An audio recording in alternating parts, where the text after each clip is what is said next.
Que Yahweh vous bénisse. Nous avons bien chanté. Nous avons bien loué le Seigneur. Le temps est arrivé pour apporter la parole de Dieu. Yahweh vous bénisse. Nous allons parler de la promesse du paradis à celui qui vaincra. Mais comme d'habitude, il y a mise au point. Il y a mise au point. Parce que nous sommes attaqués. Nous sommes attaqués par le roi du Nord et puis l'antenne d'Abidjan. Les deux ne s'entendaient pas. Comme Pilate avec Hérode, qui étaient des ennemis, parce qu'ils avaient besoin de crucifier le Seigneur. Ils étaient obligés de s'entendre. C'est vraiment bizarre. Ce matin, on m'a dit que le frère Yoel a dit que quand le missionnaire enseignait, moi j'étais là, je ne comprenais pas. Moi j'ai peur de ces personnes-là. On m'a même invité pour aller à un mariage où ils seront là. J'ai peur de ces personnes. Parce que je vois les degrés de haine qu'ils ont. J'ai peur d'eux. J'ai vraiment peur de ces personnes-là. Parce que quelqu'un comme le frère Yoel,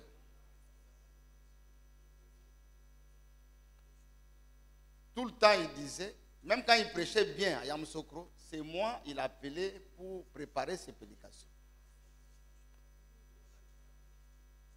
Vous avez le frère qui est là. Le frère qui est là, il est missionnaire. Ils sont tous étonnés. Le missionnaire n'a jamais enseigné. Moi, je ne suis pas le cognac des missionnaires. Moi et les missionnaires, nous avons un même pasteur. C'est ça un peu la différence. Moi et les missionnaires, on a un même pasteur. Je me rappelle bien du temps où on était avec le frère Johnny. Il m'a demandé un jour, mais le missionnaire dit qu'il est le pasteur de Zacharie. Mais Zacharie prêche mieux que lui. Il dit, Zacharie prêche mieux que lui. Il me demandait, mais pourquoi quand je prêche, tu ne sautes pas? Mais je vais sauter comment? Quand il a essayé de prêcher les ailes les 70 semaines Daniel, il a confondu les 7 premières semaines. Ici, tout le monde est là. Il a confondu. Je suis allé, non, ce n'est pas ça. Il dit, les 46 ans consacrés. Et les frères ont posé la question, mais et les 3 ans? Il dit, c'était pour les à côté. Il a prêché sur les tableaux que vous voyez derrière. Il a fait erreur. Ce qui prêche là, moi aussi je prêchais ça. Mais je félicite le frère Laurent, qui leur a demandé qu'il donne une seule citation de William Branham, qui dit que l'Allemagne, c'est la tête qui a été blessée. Une seule citation. Ils n'ont pas. Mais je crois que c'est quand même une mauvaise foi. Parce que ce livre que vous voyez ici, c'est un bon livre. Tout comme celui-là. C'est aussi un bon livre. Mais les deux ne sont pas parfaits. Ici il y a des erreurs, ici il y a des erreurs. Et je crois que le missionnaire a appelé ce livre ici les bêlements de Saül quand il est venu en Côte d'Ivoire. Et ça a été corrigé en prenant d'abord les livres scellés de 7 sceaux, point d'interrogation. Pour montrer que ce livre ce n'est pas l'Apocalypse qui est scellé de 7 sceaux. C'est toute la Bible. Ici, on interprète le 7e sceau. Ce que le Saint-Esprit n'a jamais interprété. Ici, on dit que les 7 trompettes sont dans le 7e sceau. Et j'ai un livre comme ça, où lui-même, le missionnaire, a écrit avec sa propre main pour dire que c'est avec une erreur. Un livre comme ça. Mais qu'est-ce qu'il s'agit de là? Qui montre une seule citation. Une seule citation où William Branham dit que la tête blessée était l'Allemagne. Ils n'ont pas la citation. Mais je veux qu'ils soient tranquilles. Moi, je me réjouis d'abord parce qu'ils me suivent. Moi, je ne les suis pas, mais eux, ils me suivent. Ça me rassure déjà que tout ce que je prêche est écouté. Ils me suivent. Et je les salue ce matin parce qu'ils vont me suivre encore. Je vais vous donner d'abord d'où vient cet enseignement-là. Parce que moi-même aussi, je prêchais que c'était l'Allemagne. Mais il y a longtemps, ça m'a créé des confusions. Et je suis arrivé à la vérité avec l'interprétation du message qui est conforme à la Bible. Donc, la tête blessée, qui est l'Empire romain, n'est pas mon enseignement. Exactement. Ça ne vient pas de moi pour m'attaquer. Vous attaquez directement le prophète. Lisons dans Exposé de l'Église, à la page 190. Notez bien, frère, la page 190, Exposé de cet état.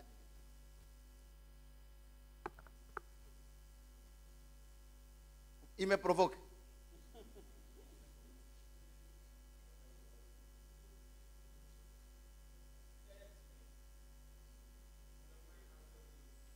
Allons-y. Deuxième paragraphe.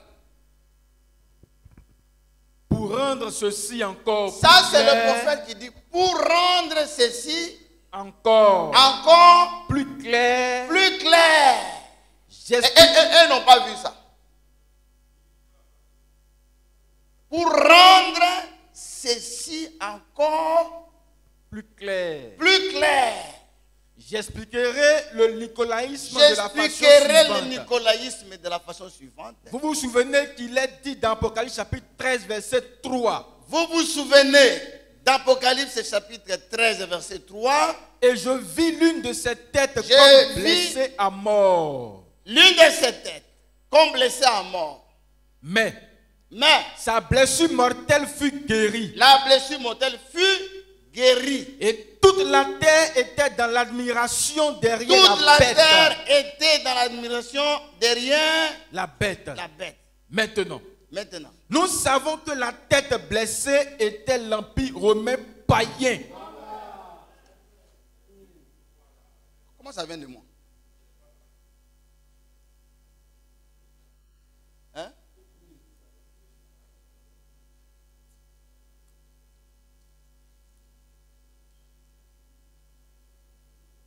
Pourquoi il m'attaque?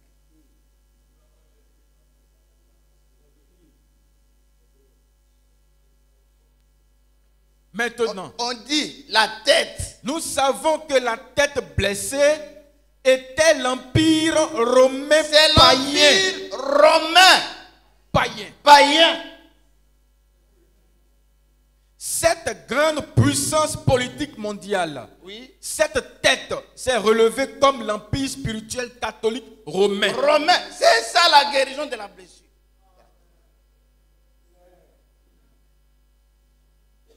Mais vous cherchez révélation. Mais je vais les aider à comprendre. Parce qu'ils ne savent pas. Je vais les aider à comprendre. Pour qu'ils comprennent, je vais aller avec eux méthodiquement. Ils auront une bonne compréhension. Voilà d'où vient leur confusion. Pourquoi c'est qu'ils ne comprennent pas? Ils confondent Daniel 7 avec Apocalypse chapitre 13. C'est ça le problème qu'ils ont. Parce que quand ils parlent du 4e empire, ils confondent les deux. Daniel 7 et Apocalypse chapitre 13, va du premier verset jusqu'au verset 4. Lisons d'abord Daniel chapitre 7, verset 7. Daniel 7, verset 7. Regardez, Daniel 7.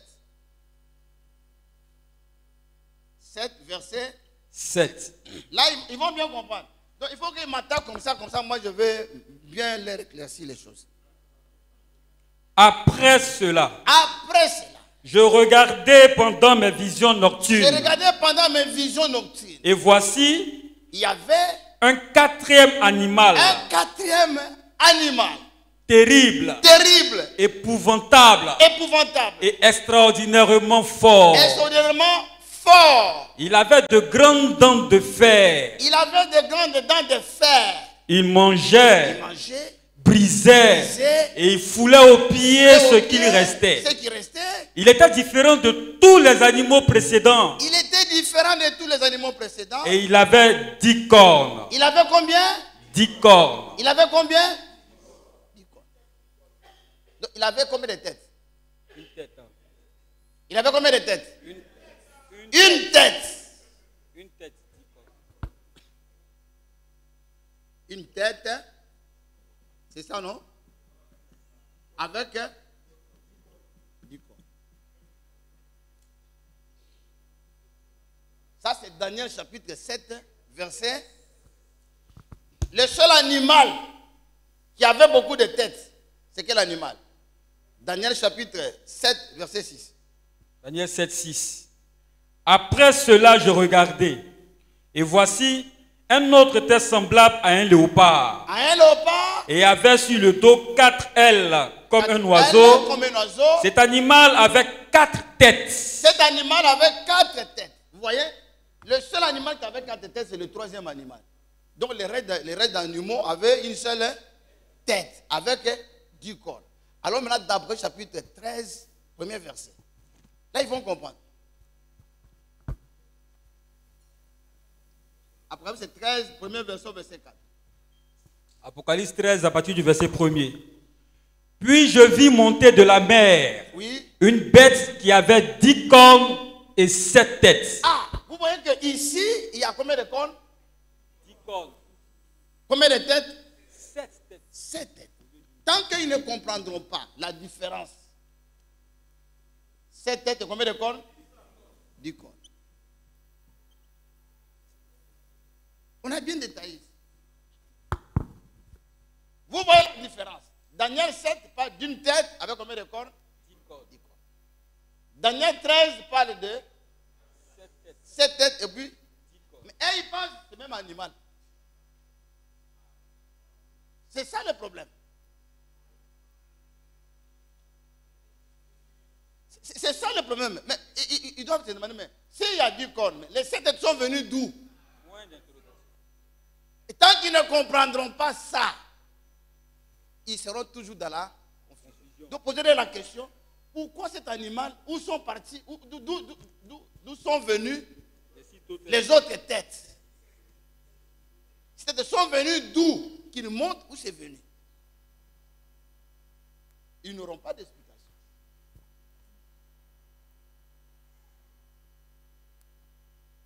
Ils n'auront pas d'explication. Parce que quand quatrième empire, ils gardent ça. Ils voient cette tête du corps. La personne qui a bien expliqué, pour qu'ils arrivent à comprendre, lisons la marque de la bête, paragraphe 126 et 127.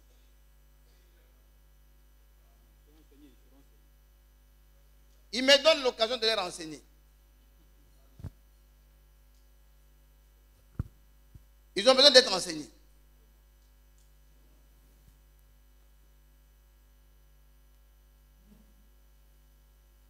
Je suis sûr qu'ils ne parleront plus. S'ils parlent, c'est qu'ils sont sorciers. La seule occasion qu'on leur donne, c'est de venir se repentir.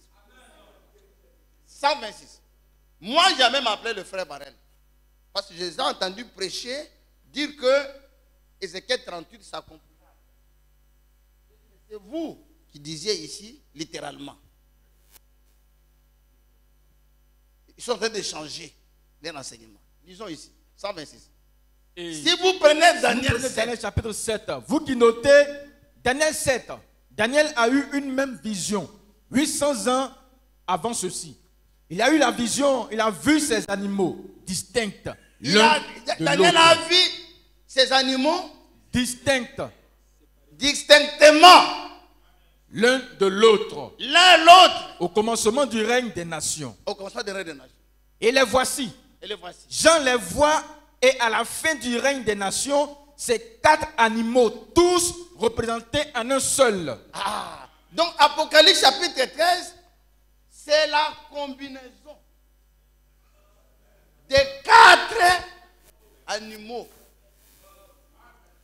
C'est ça qui les fatigue. Ici, c'est la combinaison. Nous pensons toujours qu'au dernier temps, c'est la même chose. C'est la même chose avec le 4e sceau. Le premier sceau, c'est de quelle couleur? Blanche. 2e sceau, rouge. 3e sceau, noir. 4e sceau, c'est le mélange. Ici, après chapitre 13, c'est le mélange. C'est pourquoi dans le 4e, après chapitre 13, il y a les traits du premier, du 2e, du 3e et du 4e. C'est ça. Ils ne connaissent pas ça.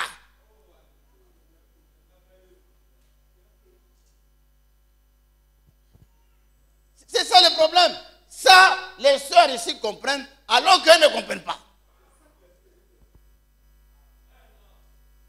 Donc, il y a une différence entre Daniel chapitre 7 et après chapitre 13. Daniel 7 voit les animaux de façon distincte. Mais Apocalypse chapitre 13 voit les animaux. C'est maintenant ensemble qu'on arrive à trouver cette tête. Parce que le premier animal avait une. Deuxième animal avait. Ça fait combien? Troisième animal avait. 4. Ça fait combien? 6. Et quatrième animal avait. C'est ça l'origine de cette tête.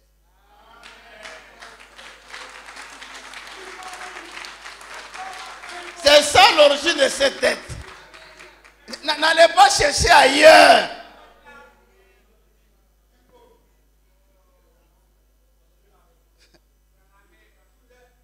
N'allez pas chercher ailleurs. Alors, je vais vous montrer. Sur ce point, frère Franck dit que l'épée, c'est qu'il prêche là, l'épée qui a déchiré l'Allemagne là, c'est la prédication de Luther. C'est ce qu'ils disent. C'est ce qu'ils disent. Je vais vous amener dans une autre confusion. Je vous amène dans une autre confusion. Laisse cycler numéro 54.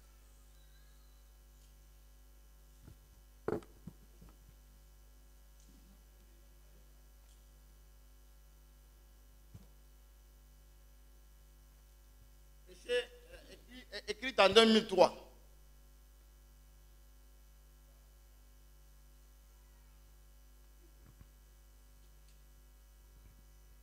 Deuxième paragraphe.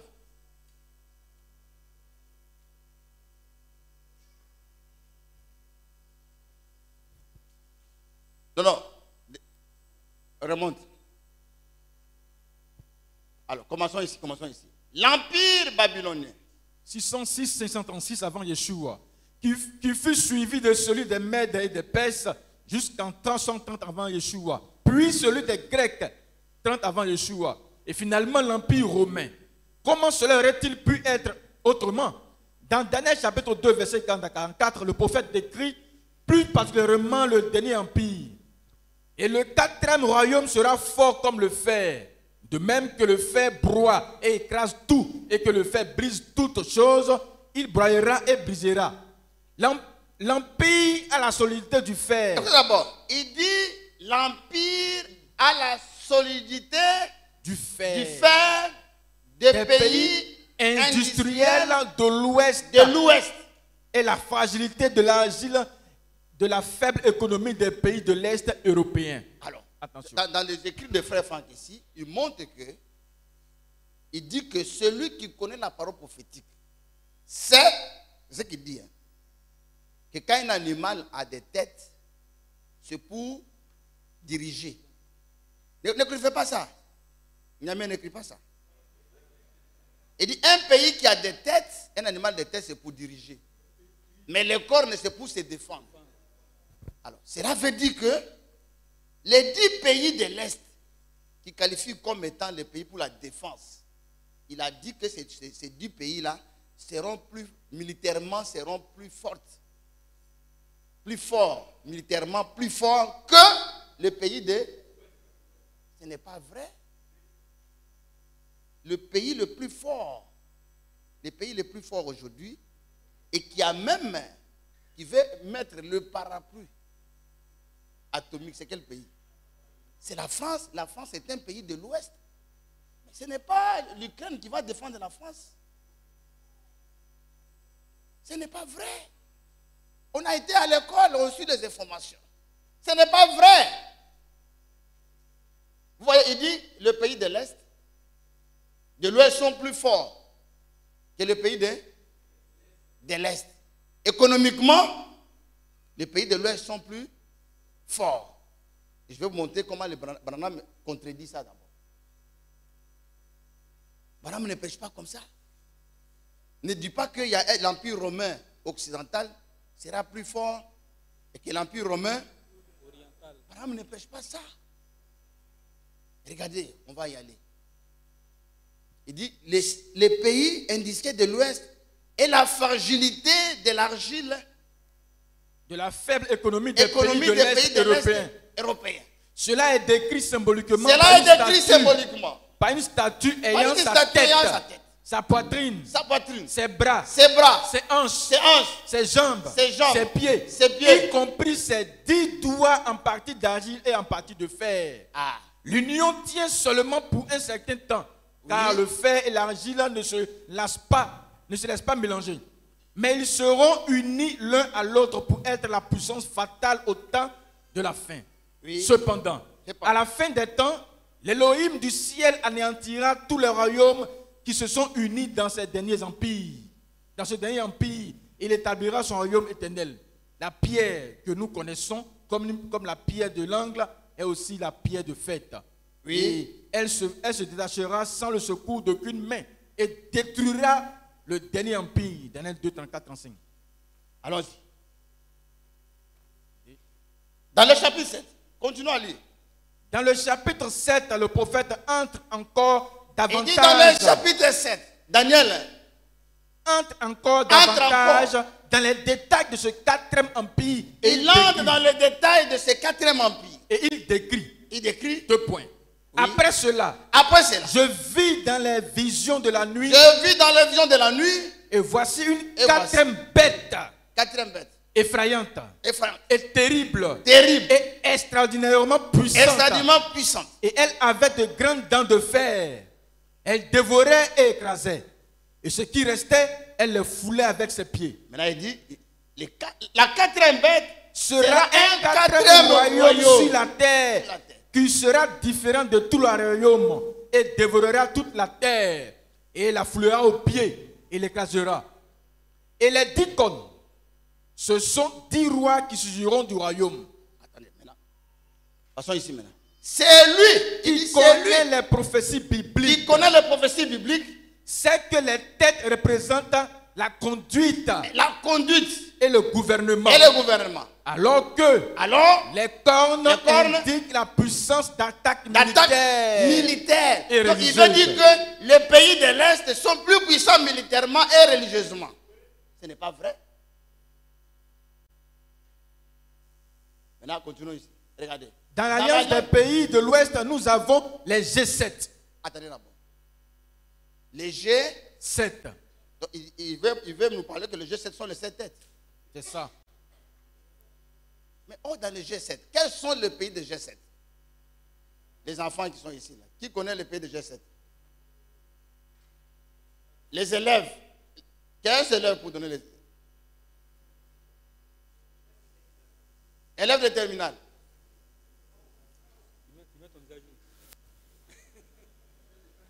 Élèves de terminale.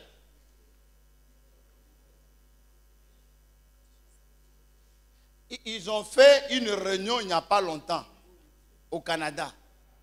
Quels sont les pays de G7? Nous avons, l'Allemagne, Le Canada. Ah, tu es en train de copier. Tu prends un portable. Les pays de G7, nous avons d'abord. En Europe, nous avons la France. La France. Nous avons le Royaume-Uni. Nous avons l'Italie. Nous avons l'Allemagne. En Europe, il n'y a que 4. Et de l'autre côté, nous avons le Canada et les États-Unis. Et en Asie, nous avons le Japon. Est-ce que ces pays-là font partie de l'Union européenne?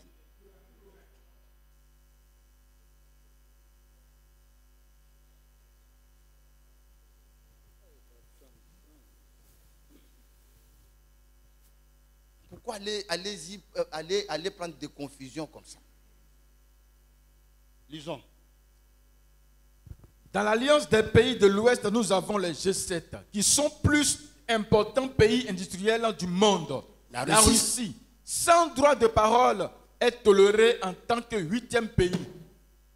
Dans l'Apocalypse 13 et 10, nous trouvons également une description de la dernière puissance mondiale. Le dragon lui-même donne à cette dernière bête sa force, son trône et une grande c'est autorité. quel lien entre Apocalypse chapitre 13 et le G7? Il y a quel lien?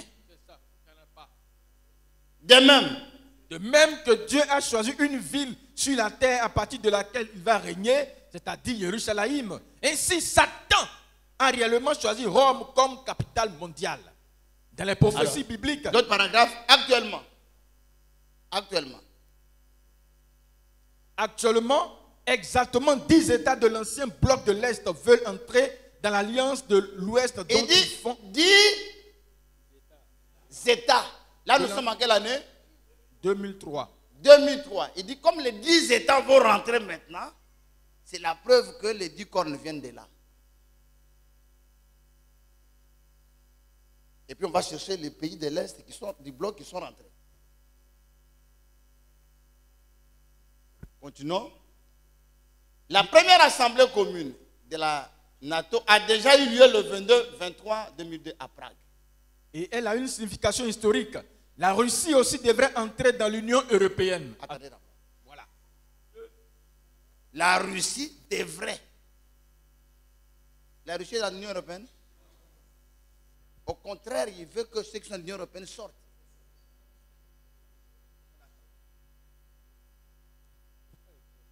Pourquoi aller chercher des coquins de sauvages?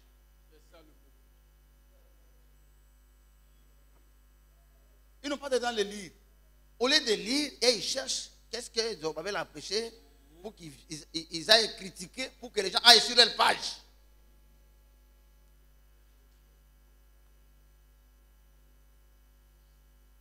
La tête blessée, c'est quoi?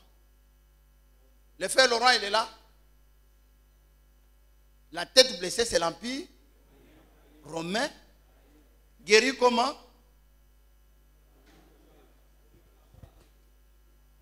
En devenant l'Empire romain païen devenu Empire romain.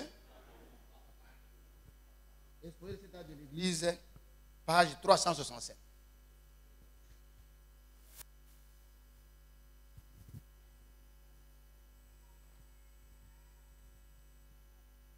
Page 367.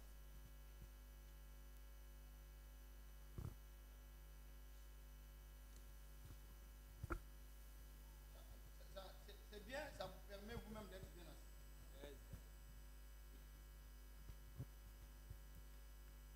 Alors, ici, vers en bas ici. Oui, frère. Attends. Que celui qui a de l'intelligence calcule le nombre de la bête. Car c'est un nombre d'hommes et son nombre est 666. Mais rappelez-vous, c'est la Rome impériale païenne. C'est la Rome impériale païenne qui est tombée sous l'épée. Sous l'épée. L'épée de qui? Mais elle a été guérie de sa blessure mortelle quand elle s'est alliée à l'église chrétienne du nom de Rome et qu'elle a mélangé le paganisme au christianisme. Là, il y a un problème de l'épée. C'est quelle épée? Parce que lui dit que c'est l'épée de la parole. L'épée de la parole enseignée par Luther. C'est la guerre ici, c'est la guerre physique. Exposé 227.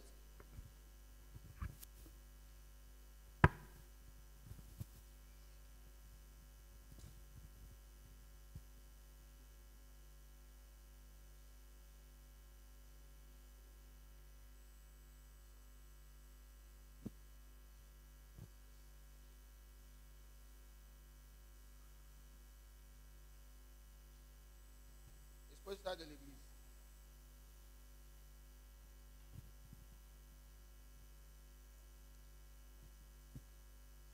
C'est ça la page, frère Thierry.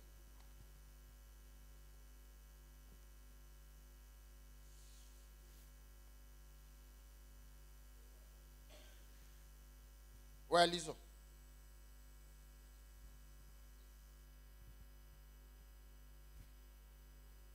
Je vais trouver la page. On a déjà lu 190? Oui, oui.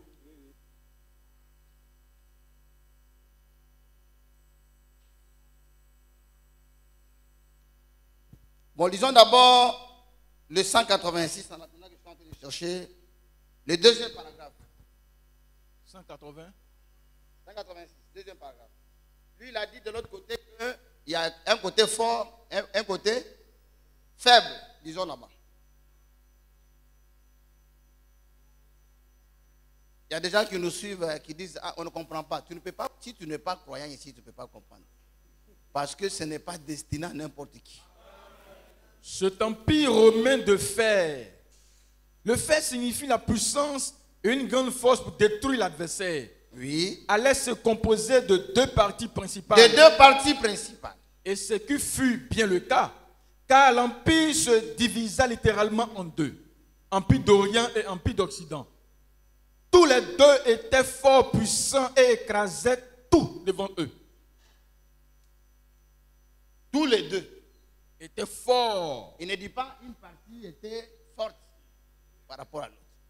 Il ne parle pas de la fragilité de l'autre. Les deux étaient forts, puissants et écrasaient tout devant eux. Alors, le paragraphe que je cherche, faites une recherche là-bas, l'épée des barbares.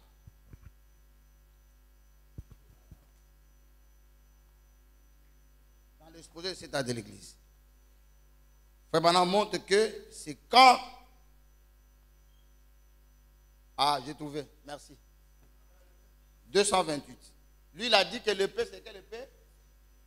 Frère Fang dit que c'est l'épée de la parole. 228.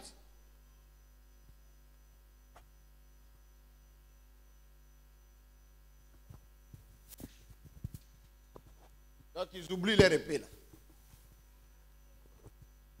Ils ont ici. Il s'est trompé ici. Il voulait écrire dans Apocalypse chapitre 13. Dans Apocalypse 13, la bête dont la blessure mortelle fut guérie est la Rome impériale. Et la Rome impériale païenne qui est tombée sous le coup des barbares. Sous le coup des barbares.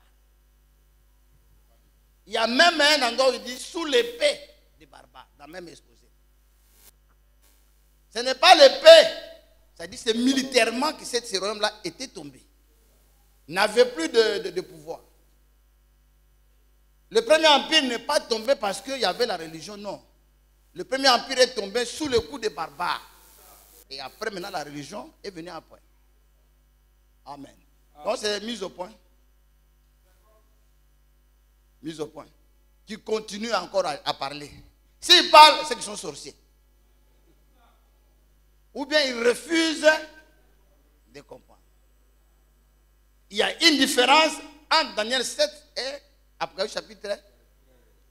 Ici, les animaux sont présentés de façon distincte. Ici, c'est...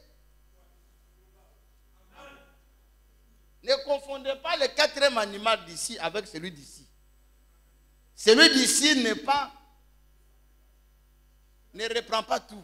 Mais celui d'ici reprend. Ici, c'est le quatrième à son début. Ici, c'est vers la fin. Où il reprend les caractéristiques des autres. Amen. Que Yahweh vous bénisse. À la télé, on aura l'émission Mise au point. À chaque jour, on fait des mises au point. pour recadrer les gens. Pour recadrer les gens. Même ça, ici, là, il y a des erreurs. Antichrist.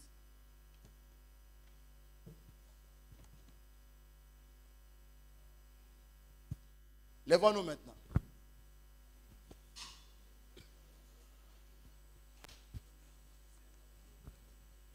Apocalypse chapitre 2.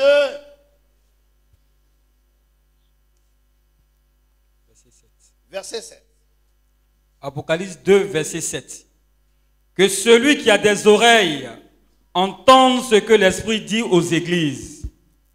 À celui qui vaincra, je donnerai à manger de l'arbre de vie qui est dans le paradis de Dieu. Amen. Regarde celui qui vaincra. Celui qui vaincra.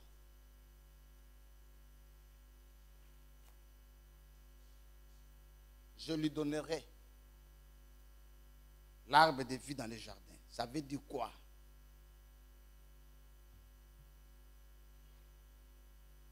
On a vu aussi l'arbre de vie dans la Nouvelle Jérusalem. Quelle promesse!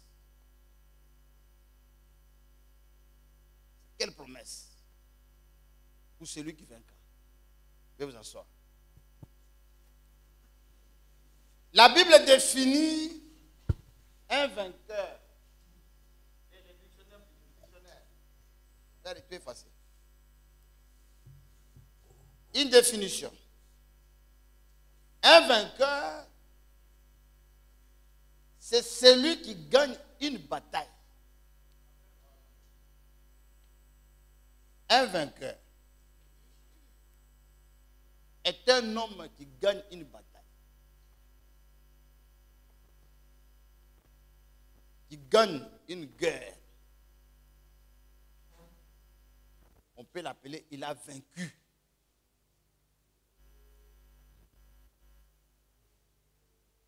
C'est ça le vainqueur. Un vainqueur, c'est celui qui gagne une bataille.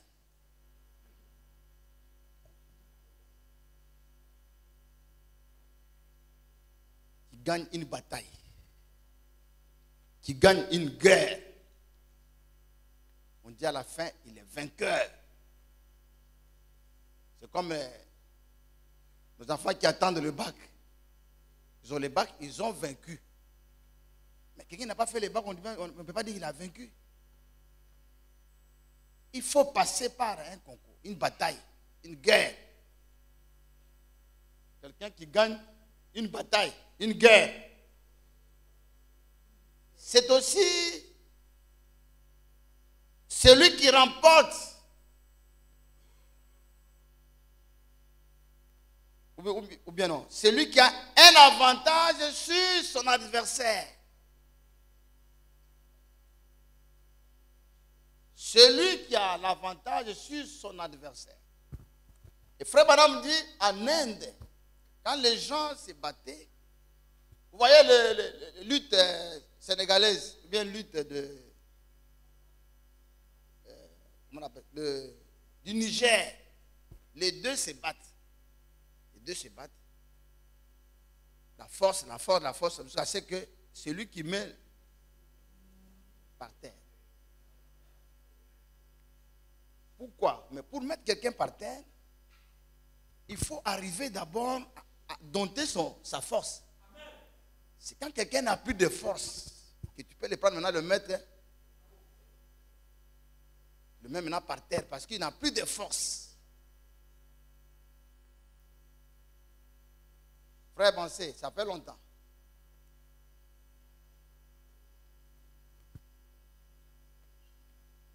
Et en Inde, quand les gens se battaient, ils mettaient le feu au milieu pour mesurer la force. Et ils mettaient une corde.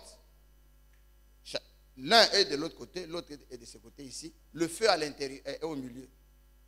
Et tu prends la corde, moi je prends la corde ici. Et puis on tire. Celui qui a la force là, va tirer l'autre jusqu'à l'amener dans le feu. Notre combat avec Satan, on s'étire. si tu ne fais pas attention, lui, il t'amène dans le feu. Il faut que tu sois fort pour tirer Satan pour Satan tombe. C'est un combat à risque. Il n'y a pas match nul. Vous vous battez jusqu'à ce que quelqu'un va remporter.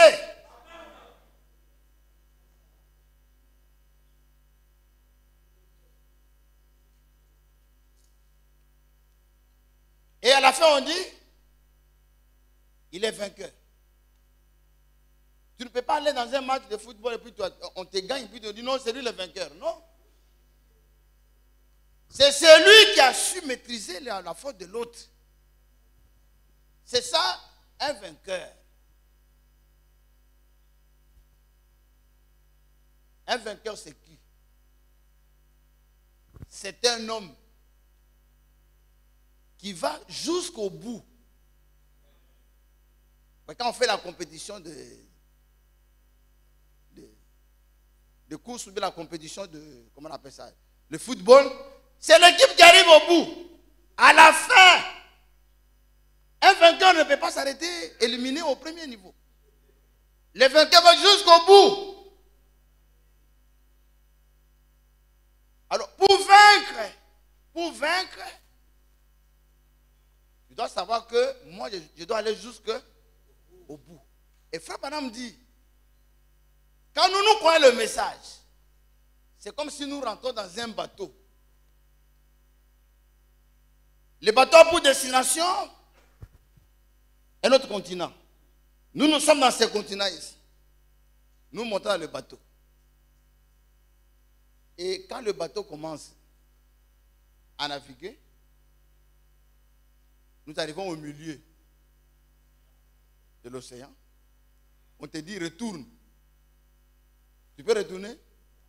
Si tu retournes, tu meurs. Tu ne peux pas, même si tu essaies de nager, tu ne peux pas nager des distances de la mer pour aller jusqu'au bout.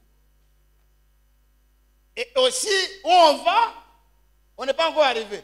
Donc nous sommes obligés de rester. De rester où? Dans le bateau. C'est pourquoi le plus grand vainqueur qu'on a eu sur la terre, c'est Yeshua Mashiach. Lui, il a vaincu la mort. Amen. Il a vaincu la tombe. Amen. Il a vaincu le séjour des morts. Amen. Il a vaincu les tentations. Il a été tenté en toutes choses. Et dans Jean chapitre 17, verset 4, il dit, Jean 17, verset 4.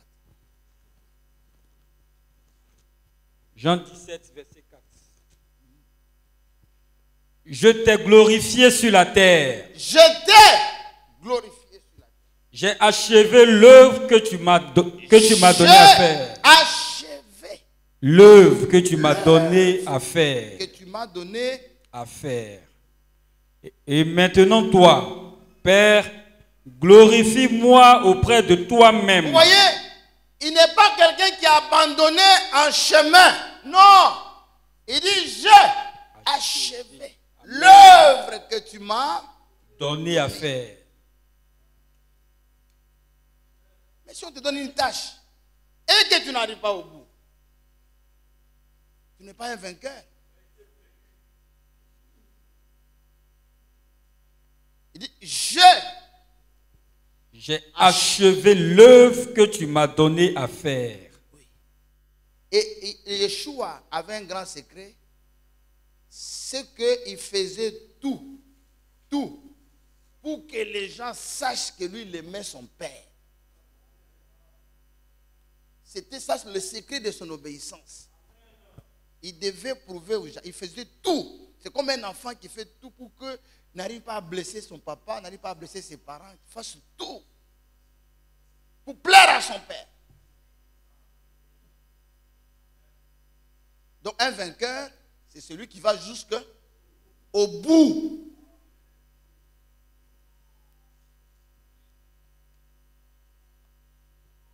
Il ne tient pas compte de tribulation. Il ne tient pas compte des difficultés de la vie.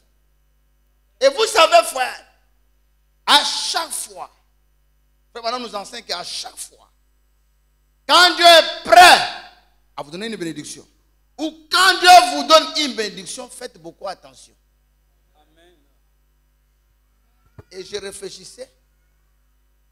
Quand le mardi, quand le mercredi, nous étions à Yamsoko, un frère aussi a eu l'information. Il a appelé le frère Pregno. Il a donné l'information que le frère, le diacre connaît. La machine a broyé son bras. Qu'ils vont voir comment ils vont amputer le bras.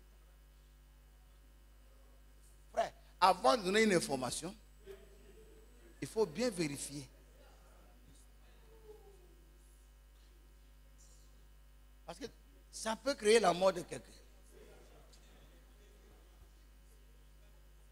Maintenant, j'ai appelé le frère. Je l'appelle. Et puis il répond. Il dit, ah, mais quelqu'un on veut broyer là-bas. C'est quelle force il a pour pouvoir répondre. Donc, je l'ai vu déjà avec un bras. Et je lui ai dit, mais c'est quoi? Il dit, non, c'est le pouce de mon doigt. Le bout, là où il y a l'ongle. C'est là qu'il est entré dans la machine a broyé. La machine a broyé. Ils sont allés à l'hôpital ici. Ils ont coupé cette partie. Mais j'ai dit, ça m'a mis quand même à réfléchir. Mais le mardi, on a fait un culte de prière spécial ici. La joie qu'il y avait ici. La présence de Dieu qu'il y avait. Vous qui ne venez pas, vous manquez beaucoup de choses. À partir de 17h, la joie qu'il y avait ici. Le mardi, juste. Le mercredi, il y a un problème qui arrive. Et ça m'a permis de réfléchir encore de plus en plus. Que même des frères qui meurent, la plupart meurent le lundi. Et souvent, c'est après un culte glorieux. Quand qui est mort le samedi, c'est le frère Jacob.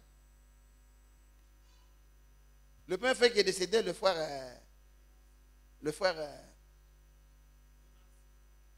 Donatien. Il est mort lundi. Après un culte, c'est pas frère Baram dit au prédicateur de se reposer lundi. Parce que quand vous avez un culte agréable, le diable n'est pas content.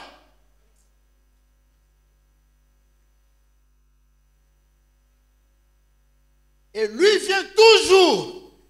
Quand vous voyez beaucoup de malheurs s'accumuler, c'est qu'il a vu que Dieu est en train de positionner quelque chose de bien qui arrive. Donc il trouble.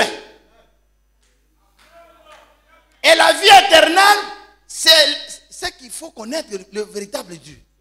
C'est pour ça que quand je suis allé au Bénin, dès que j'ai perdu ma valise, j'ai dit, dans mon cœur, il dit, William Bana m'a dit, quand vous irez quelque part, la personne à rencontrer sera le diable.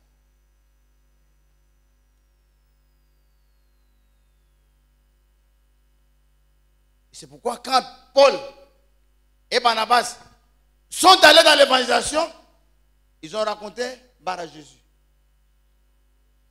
Et quand on est allé à Yamsokro, on a croisé, le premier frère qu'on a croisé là, un démon.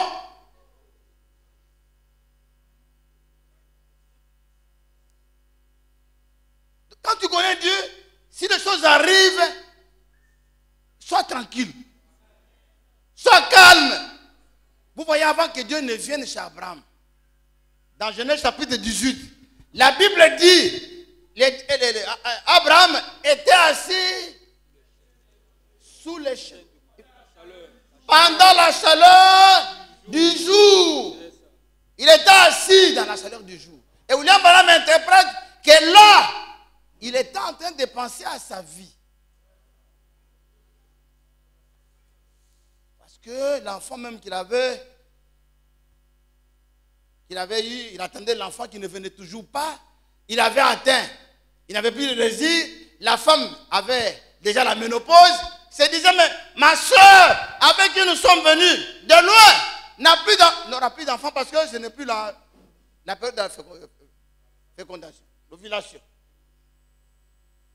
Et c'est là, comme le diable savait que Dieu allait passer par là, il est venu d'abord troubler la personne. Et il a vu 3 personnes en train de venir. Il a vu 3 personnes en train de venir qui marchaient. Et il a remarqué que celui qui était au milieu là, ce n'était pas n'importe quelle personne, c'était Elohim lui-même, qu'il avait déjà rencontré sous la forme de Melchisedec. Il a reconnu. Il dit, il n'est pas normal que tu passes devant ma maison. Je viens te recevoir chez moi pour t'offrir à manger. Il s'est assis là. Il a mangé. Il a tellement bien mangé. Il a bu le lait. Et il dit à Tourné, où est Sarah ta femme? Il dit, elle est dans la tente. Une bonne femme. Les autres femmes, dès que les visiteurs arrivent, elles aussi au salon. Ses pieds en haut. Pour participer à la conversation avec les... Il dit, où est Sarah? Sarah est dans la cuisine. Il dit, autant marqué. Parce qu'il avait déjà bien mangé. Autant marqué. Je reviendrai. Et Sarah sera...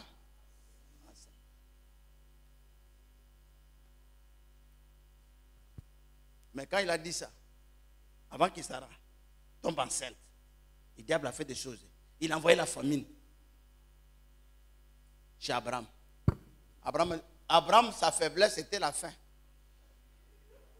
Dès que la faim est venue, il a pris sa soeur. Allons-y chez Abimelech. Là-bas, là, il y a la nourriture. Mais si on te demande, tu es ma soeur, il faut dire non. Tu es ma femme, dit, je suis ta soeur. Donc ta femme, c'est ta soeur. En même temps, ta femme. Mais il y a des temps, il faut préciser. C'est ma soeur, femme. Dites amen. Et tout ça pour que créer la confusion, qu'on dise, mais est-ce que Sarah là-bas n'a pas couché avec Abimelech pour qu'il puisse se trouver enceinte? Dieu merci, Sarah avait déjà atteint la ménopause. Donc quand une bénédiction vient, le diable vient déranger.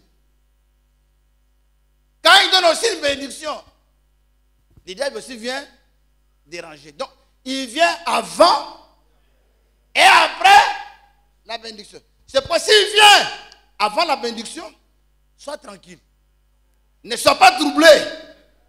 Maintenant, s'il vient, comme tu sais qu'il va venir après la bénédiction, une fois que tu vois qu'il vient après la bénédiction, dès que tu es béni, il faut commencer à prier beaucoup. Ce n'est plus le moment d'aller maintenant chercher des anciennes copines, de ceci, cela, pour avoir la vie. Non! Au contraire, ça doit te rendre humble et petit pour que tu puisses prier beaucoup. Donc, les épreuves. Romains 5. Premier verset.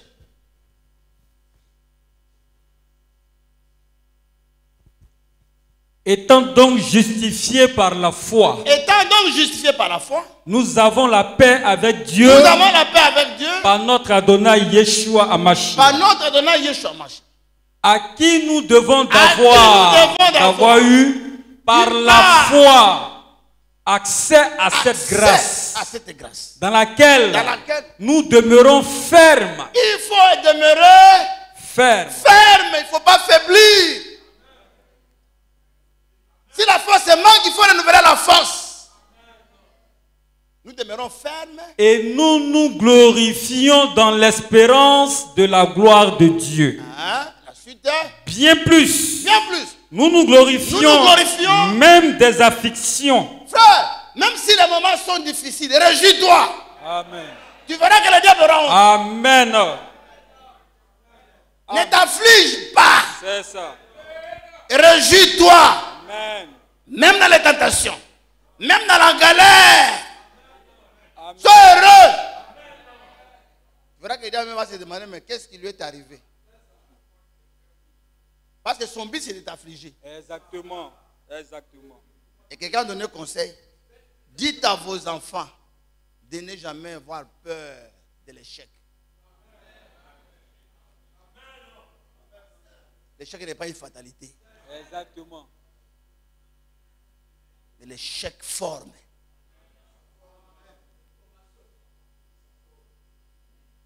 Plus tard, tu te rendras compte pourquoi tu es passé par des moments difficiles.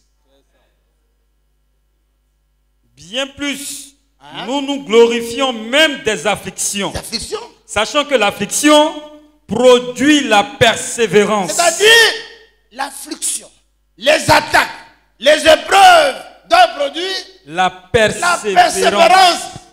Les afflictions ne doivent pas t'amener à abandonner, à jeter l'éponge. Non! Un vainqueur ne jette jamais l'éponge. Amen. Tu pries, ce n'est pas arrivé, continue à prier. Amen. Prie jusqu'à ce que ça va arriver. Amen. Car ton temps n'est pas le temps de Dieu. Et ta saison n'est pas la saison de Dieu. Amen. Amen. Amen. Amen. Sachant que l'affliction produit La la persévérance. persévérance. La persévérance, la victoire dans l'épreuve. Pour que quelqu'un arrive à avoir la victoire, il faut quoi? Il faut quoi? Une persévérance. Il faut qu'il persévère. Mais pour persévérer, il faut qu'il y ait des... Épreuve. Exactement. Amen. Tu persévères jusqu'à ce que tu auras la chose. La victoire vient au travers de la persévérance. Mais si c'était ça, la Côte d'Ivoire n'aurait pas gagné la coupe. Mais découragement n'est pas. Il faut persévérer. Amen. Amen.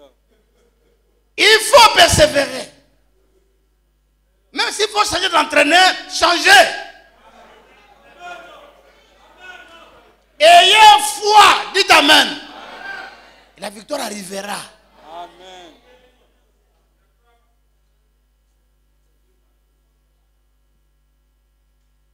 Que Dieu vous bénisse. Amen. Une autre écriture de quelqu'un qui a vaincu. 2 Timothée chapitre.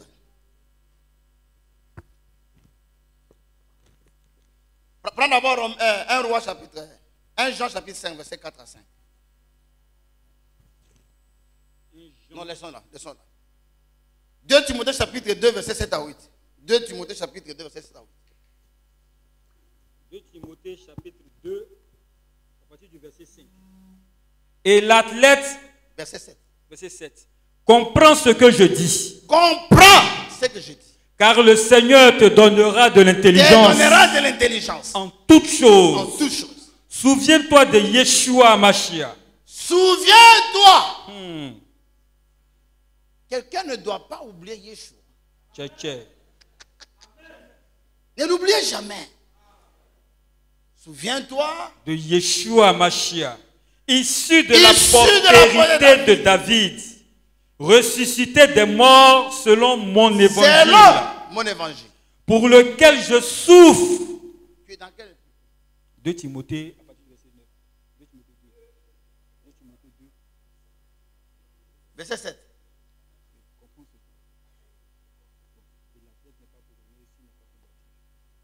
Oui.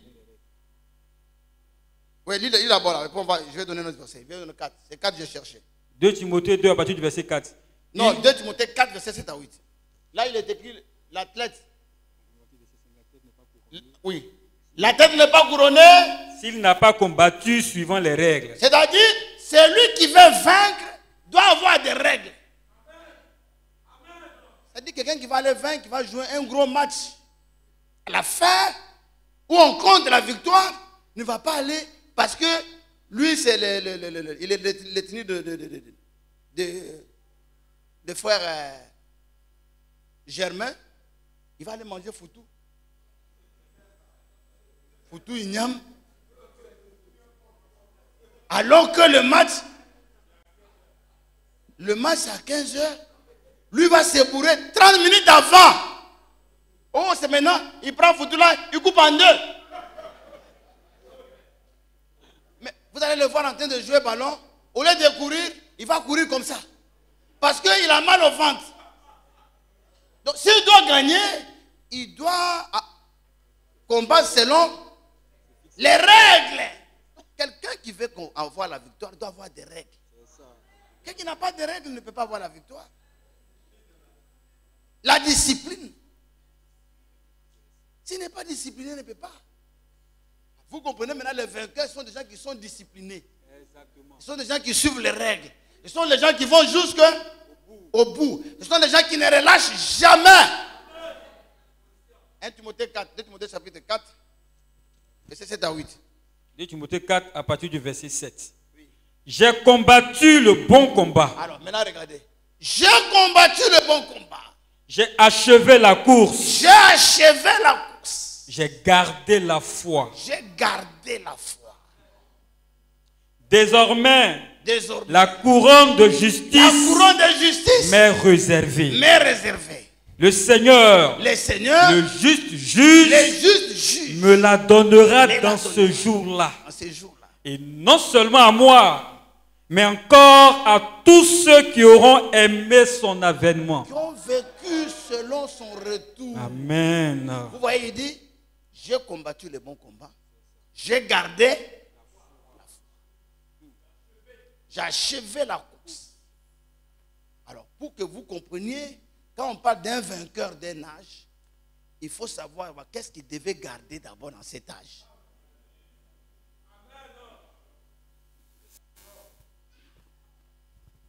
Et qu'est-ce qu'il devait vaincre dans cet âge. Et là, vous comprenez maintenant le vainqueur de l'âge d'Éphèse.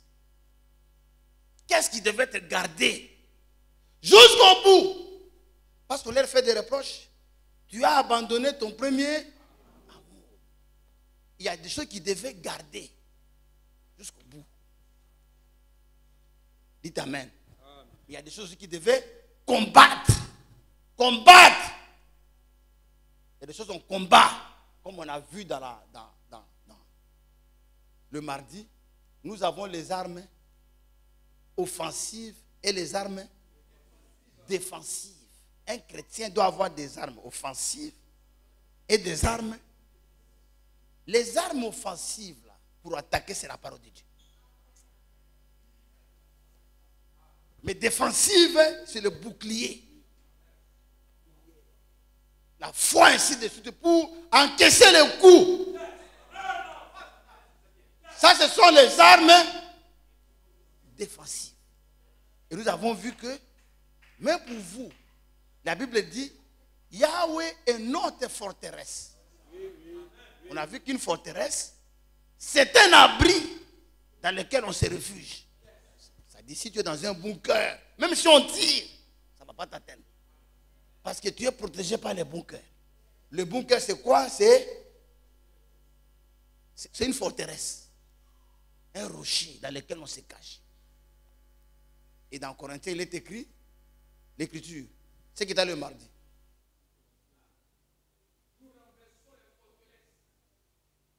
Où est l'écriture? Deux Corinthiens 12. 2 Corinthiens 12.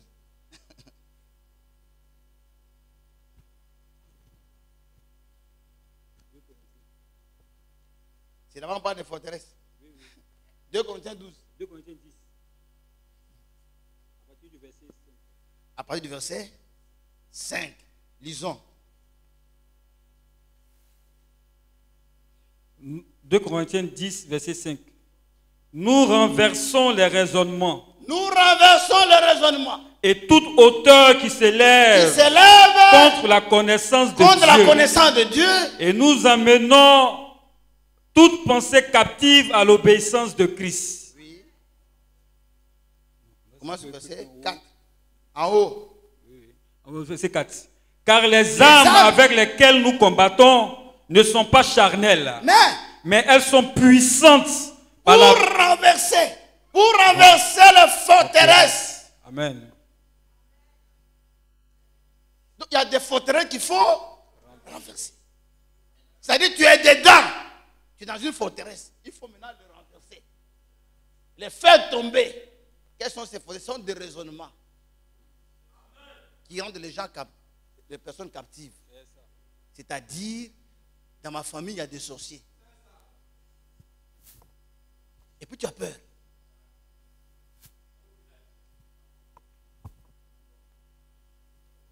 Mais comment un croyant peut avoir peur des sorciers?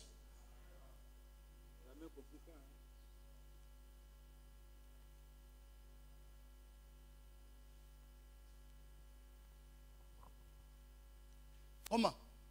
Dans notre famille, personne ne peut évoluer. Et personne ne peut acheter une voiture. De toute façon, j'ai souffert avec le frère Clément. Frère, quand je regarde mon frère Nana, il a étudié. Il n'a pas travaillé. Regarde Lucien. C'est-à-dire, ce sont des logiques, des faits qui sont réels. Et puis ces faits-là te rendent esclave. Même un médecin peut te faire rentrer dans une forteresse. Il te dit, toi tu n'accoucheras pas. Est-ce que Marie-Jérémie n'a pas présenté l'enfant ici? Est-ce qu'il n'a pas présenté?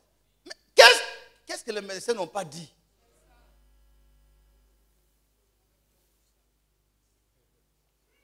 Qu'est-ce que les médecins n'ont pas dit? Même la sœur Anna ici. Il y a un auteur qui a dit qu'elle n'accouchera jamais. Jamais. Et si on ne fait pas attention, tu rentres dans cette forteresse-là. Dis-moi, les médecins ont dit. Les médecins ont dit. Toi, tu ne travailleras jamais. Et tu rentres dans la forteresse. Toi, dans votre famille, vous n'allez jamais vous marier. Si vous mariez, les hommes vont mourir. C'est pourquoi il faut... Et puis tu rentres dans cette forteresse-là. Il faut rentrer là-bas pour renverser. C'est les autres, pas moi. Que 1000 tombent à côté, 10 000 à ma droite, je ne serai jamais atteint. Donc, il y a des forteresses qu'il faut renverser. Le frère Aka ici, chaque janvier, 1er janvier, malade. Il est venu me voir. Chaque janvier, malade. C'est quoi? Une fois. Parce qu'il a vu ça pendant beaucoup. Tu tombes encore malade. On a renversé la forteresse. Rendez-vous mardi. On va renverser la forteresse.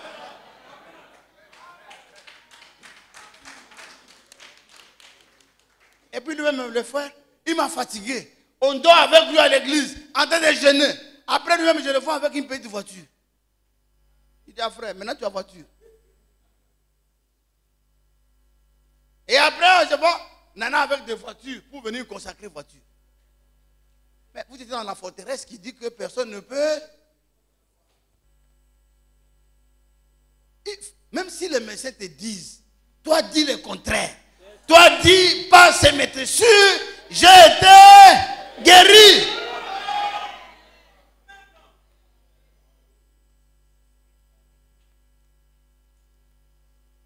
Il faut renverser.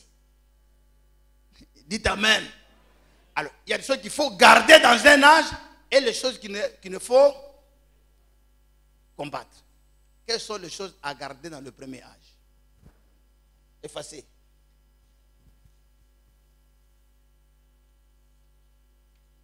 Premier âge, choses à garder. Il fallait garder. 1. Le baptême du Saint-Esprit. C'était le fondement de cette église. 1. Le baptême du Saint-Esprit.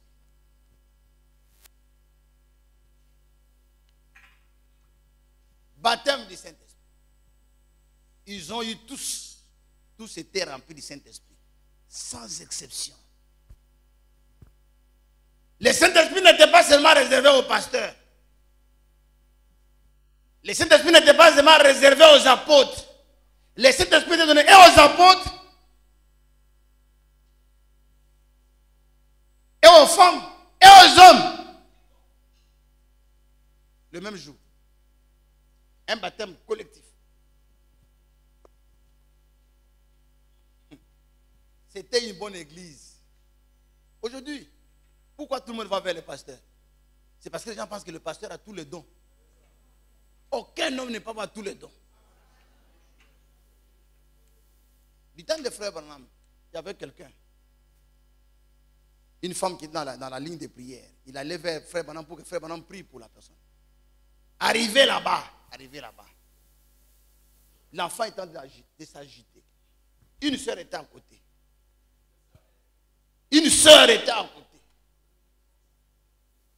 Il dit, donne-moi l'enfant. Pour elle, tant que Branham n'a pas mis ses mains là-bas. Oh, la femme, le Saint-Esprit lui disait, va prendre l'enfant là pour prier pour l'enfant. Mais la maman de l'enfant ne veut pas. La maman de l'enfant veut que ses mains, les mains de William Branham soient imposées. La sœur a prié pour aller de façon avec beaucoup de sagesse. Il ne faut pas aller avec brutalité. Ah, comme tu es fatigué un peu, sœur, donne-moi. Je vais mettre dans la ligne, hein, comme ça, tu vas te reposer un peu. Il a pris l'enfant. Il a commencé à prier, sans crier, à basse voix. Il a fini de prier, il a pris l'enfant, il a retourné à sa maman. La maman arrive chez frère Branham. Frère Branham dit, prie pour mon enfant. Il dit, non, ton enfant est déjà guéri. Il dit, non, mais comment ça? Il dit, il y a une soeur qui vient de prier pour elle.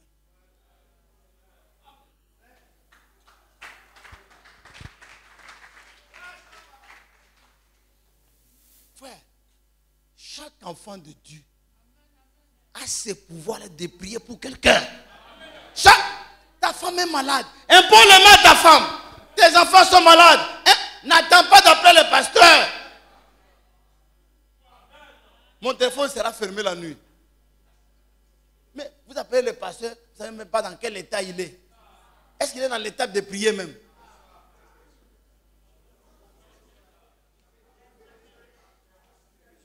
Vous pensez que le pasteur est un ange?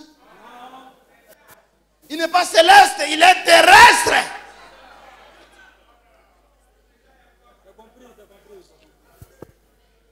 Prie, si tu es conduit à prier, il faut prier. Impose les mains avec autorité. Car il n'est pas écrit, voici les miracles qui accompagneront les pasteurs. Mais les miracles qui accompagneront tous ceux qui auront. Dites amen.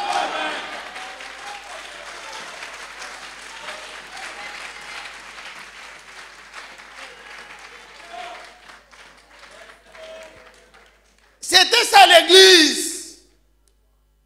Il y avait le baptême du Saint-Esprit. Or, le baptême du Saint-Esprit c'est quoi? C'est une œuvre de la grâce. La grâce a trois œuvres. La première c'est la justification. La deuxième c'est sanctification. La troisième c'est le baptême du Saint-Esprit. C'est-à-dire quand Dieu vient dans le monde pour la justification, il te ramasse dans le monde, dans la boue. Tu étais un pécheur, un fumeur, un bandit, un drogué. Ce sont ces gens que le Seigneur aime. La Bible dit, je ne suis pas venu chercher les bien portants. Je suis venu chercher les malades. Lui, il cherche des gens qui sont KO dans le monde. Pour qu'ils deviennent OK.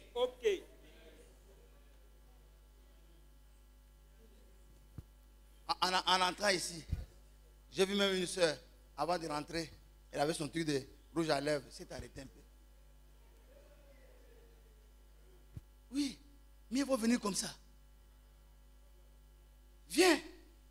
Parce qu'il y a même d'autres ici qui sont il y a longtemps, mais qui mettent ça à la maison. On nous dit de ne pas. Les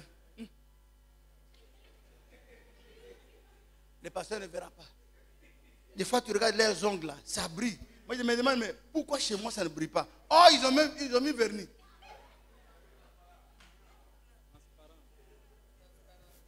Je suis tranquille. Hein. Quand je regarde pour moi, je dis, ah, ça brille. Je vais laver. Mais pour toi, ça brille. Tu as mis. Bon, on dit de ne pas mettre. Mais mets un peu seulement.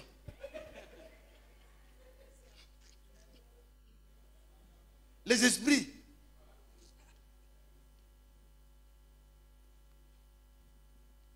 Vous le voyez, il laisse des ongles. Un homme, les ongles. Ça, c'est long. Je ne sais pas si c'est pour se gratter.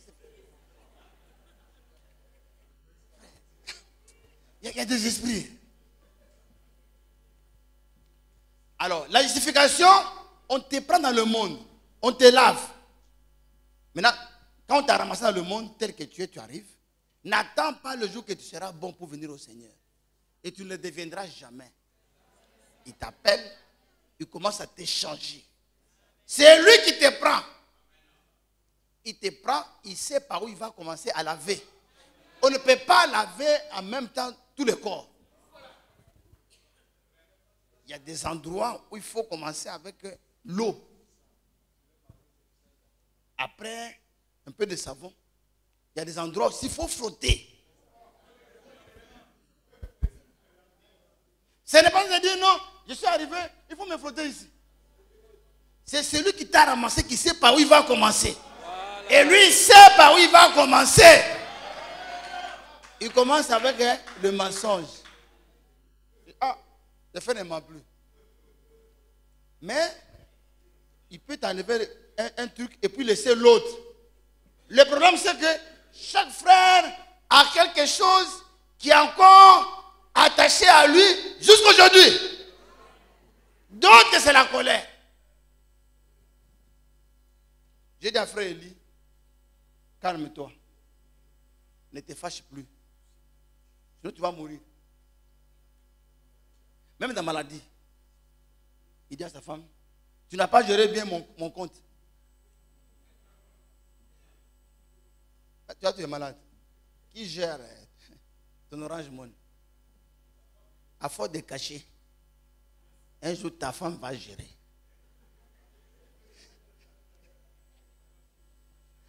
Elle dit, toutes les arrivées, les dépôts qui venaient, c'est là. Lui, dans la maladie, là, il dit, il ne faut pas tout vider.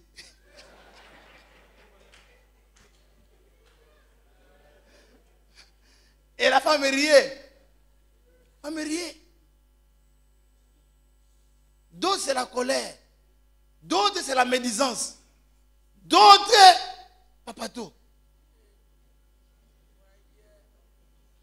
D'autres, c'est femme. D'autres aussi, c'est les hommes. Il y a des gens aussi qui me disent, pasteur, moi, j'ai une faiblesse. Ces garçons. Non, pasteur, écoutez des choses. Moi, ces garçons. Parce que c'est pas pour être pasteur, il faut être délivré. Si tu n'es pas délivré, quoi? Garçon?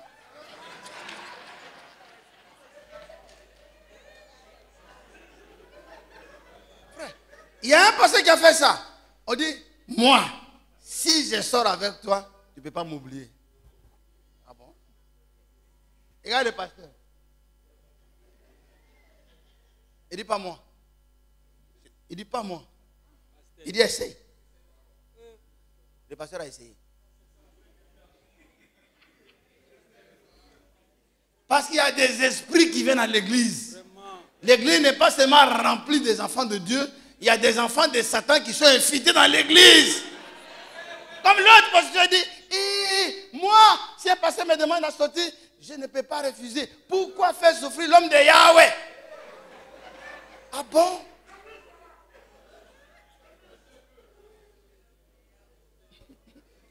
On est allé dans un mariage, c'est ça que tu veux faire souffrir.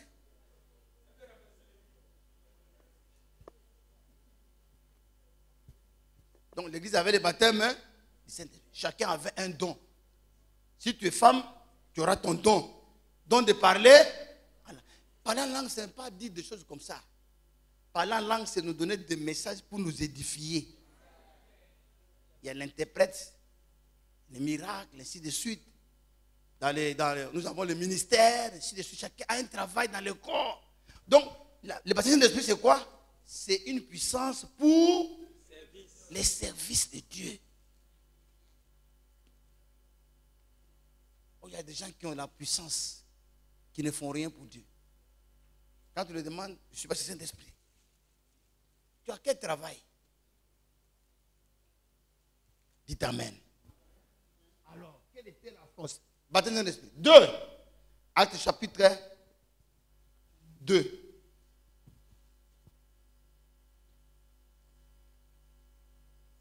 Actes chapitre 2. Verset 42.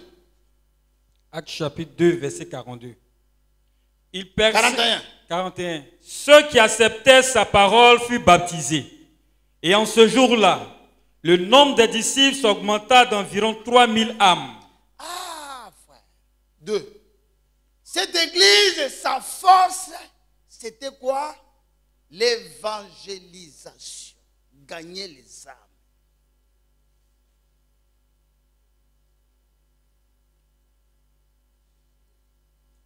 Ça m'a permis de chercher dans la Bible partout les âmes augmentées dans l'église.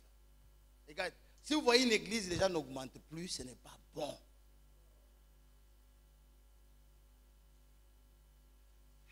S'il n'y a pas de nouvelles personnes, ce n'est pas bon.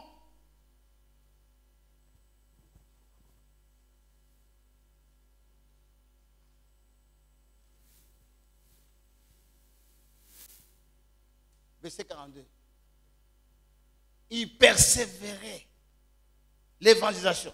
Prenons Acte chapitre. Là, il y a eu combien d'âmes? 3000 âmes. Acte 4, verset 4. Acte 4, 4. Cependant, Cependant, beaucoup de ceux qui avaient entendu la parole crurent. Et le nombre des hommes s'éleva à environ 5000. 2000 sont augmentés. 9,31. Je me prépare l'application. Pourquoi le Saint-Esprit? 9,31. L'Église était en paix avec toute la Judée, Avec toute la Judée. la Galilée et la Samarie, Oui. s'édifiant en marchant dans la crainte du Seigneur. Oui. Et elle s'accroissait par l'assistance du Saint-Esprit. Ça a augmenté. Une église a augmenté. 12, 24. 12, 24. Cependant, la parole de Dieu se répandait de plus en plus et le nombre des disciples augmentait. L'église doit augmenter. On ne doit pas s'arrêter. L'église n'augmente plus. Ce n'est pas bon. Ce n'est pas un bon signe. Acte 13, verset 43. Acte 13, 43.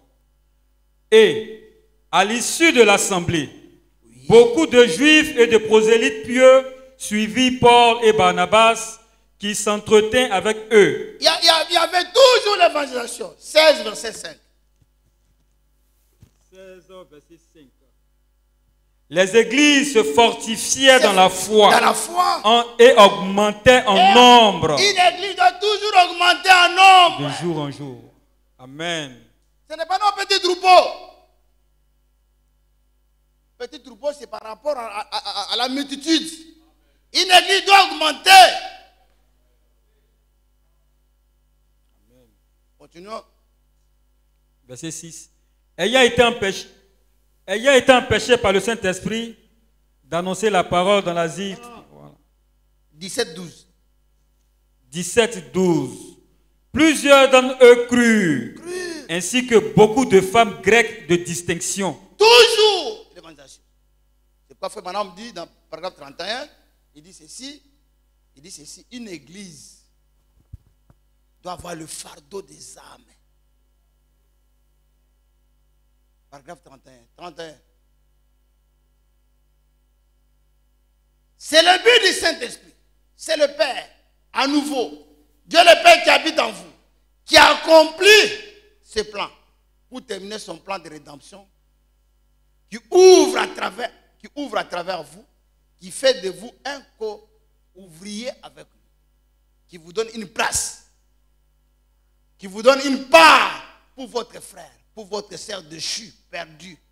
Et qui vous donne son Saint-Esprit et son amour. Saint-Esprit et son amour pour aller à la recherche, des perdus. Des perdus. Comme il l'a fait dans le jardin d'Éden. Le premier jour, quand l'homme a péché, Dieu est allé chercher l'homme. Madame, vois-tu? Voilà ce que le Saint-Esprit fait à un homme ou à une femme. Oui. Quand il pénètre leur cœur. Quand il pénètre en toi. Quand il pénètre en toi. Et qu'il établit sa demeure. Il y a une soif. Il y a une soif et une faim faim pour les âmes perdues. Tu te soucies de ceux qui ne connaissent pas la parole. Voilà ce qui ne va pas avec les réunions d'aujourd'hui. Elles n'ont pas assez la touche sur l'esprit pour aller chercher les âmes perdues. Et ceux qui sont mourants. Il s'agit plutôt de faire quoi? De se donner une renommée. Une renommée. Ou une église. Dans les églises aujourd'hui, comment avoir l'argent? Comment construire une grande église? Un édifice. Ou une dénomination. Ou une dénomination. Au lieu d'un programme destiné à gagner des âmes. Oh, Yahweh. Une vraie église doit avoir un programme. À gagner des âmes. C'est pourquoi nous avons la télé. C'est pour gagner les âmes. Et tous les enfants de Dieu véritables sont en train de se donner à ce projet. Même si vous n'avez rien à donner, priez pour ce projet. Priez pour le projet. Nous sommes arrivés aujourd'hui et nous sommes quel jour? Le 6. On devait avoir 31 millions, on a eu 17 millions, quelque chose.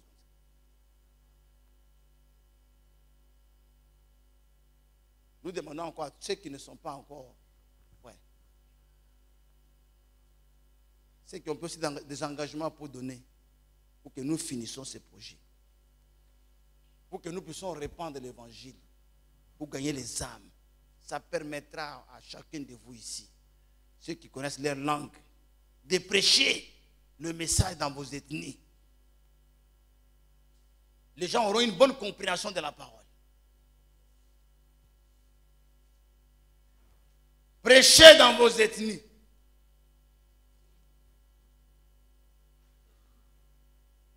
Parce que le message se fait seulement en français. Et les vieilles femmes, et les vieilles personnes qui sont dans le village. Pour les sauver de là. Ils entendent leurs parents en train de leur apporter la parole. Et Frère Branham me dit, il faut que les étrangers forment les nationaux pour prêcher à leurs frères. C'est ça la formation qu'on vous donne. Ça sera une occasion pour que tous nous puissions servir les saints. C'est pourquoi il faut que nous soutenions ces projets et que ces projets soient réels.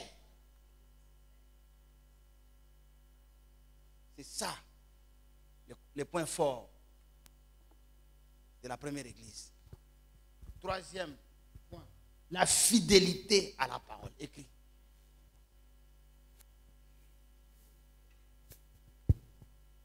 Fidélité à la parole. Lisons Actes chapitre 2, verset 42. Écrit fidélité à la parole. La communion fraternelle. 3. L'assiduité au temple. La sainteté et la crainte de Dieu. La fidélité à la parole. Non, ici. 4. L'assiduité au culte. La sainteté et la crainte de Dieu. C'était ça le point fort. Ils ne toléreraient pas. La crainte de Dieu était avec eux, comme au temps d'Ananias et Saphira, qui ont menti, sont morts.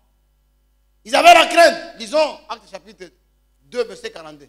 Ils persévéraient dans l'enseignement des apôtres. Les apôtres avaient un même enseignement. Aujourd'hui, nous avons beaucoup d'apôtres avec différents enseignements. Mais disant, ils ont le baptême du Saint-Esprit. Dans la communion fraternelle, dans la fraction de pain, dans les prières, écrit aussi les prières. Les prières, ils allaient des maisons. On arrive par exemple chez notre frère, à Paris ici, il a un problème. Les gens de Yopougon s'assemblent et disent, allons chez lui, nous allons faire prière chez lui à la maison. Ce n'était pas, allons pour aller prendre la bière. ils allaient prier pour soutenir leur frère qui avait un problème. D'autres disent non, on le fera quand on sera baptisé du Saint-Esprit. Attendez le baptême de l'Esprit pour aller prier.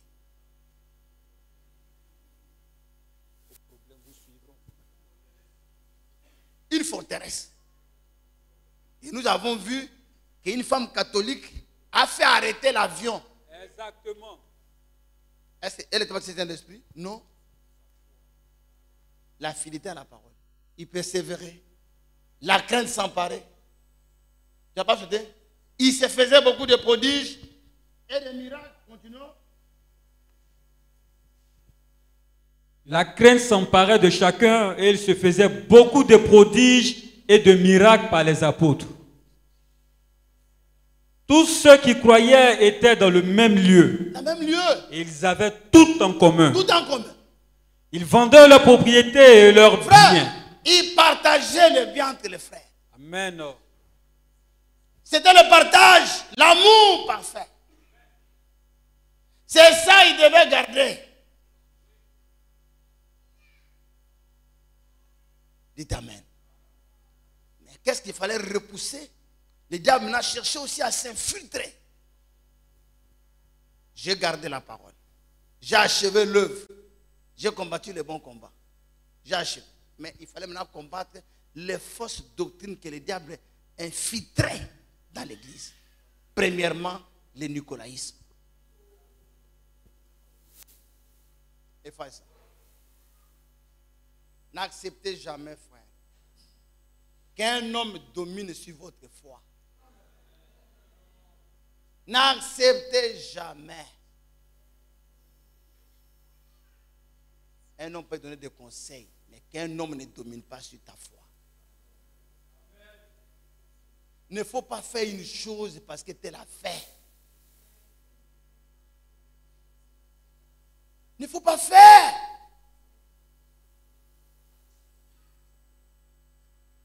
L'apôtre Paul dit, nous ne dominons pas sur votre foi.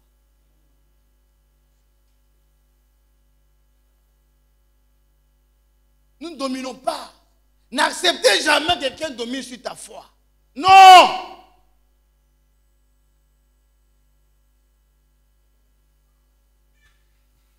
Le rôle d'un prédicateur, c'est d'être de servir.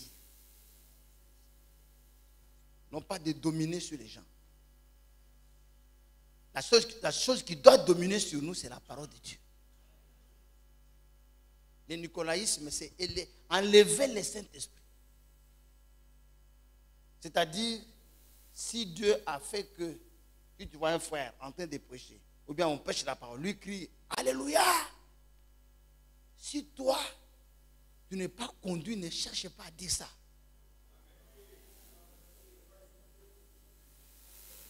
Tu peux ne pas dire Alléluia. Tu calmes.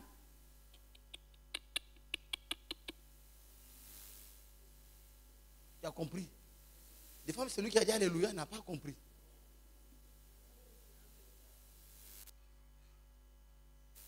Il faut être naturel.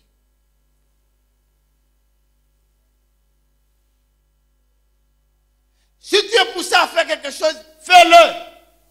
Et frère Branham dit, les élus ne forcent pas. Si tu vois que tu n'es pas conduit à la chaîne de télé ici, il faut rester. Ne fais pas. C'est lui qui est conduit. Parce que quand on prêche là, c'est cet esprit qui convainc.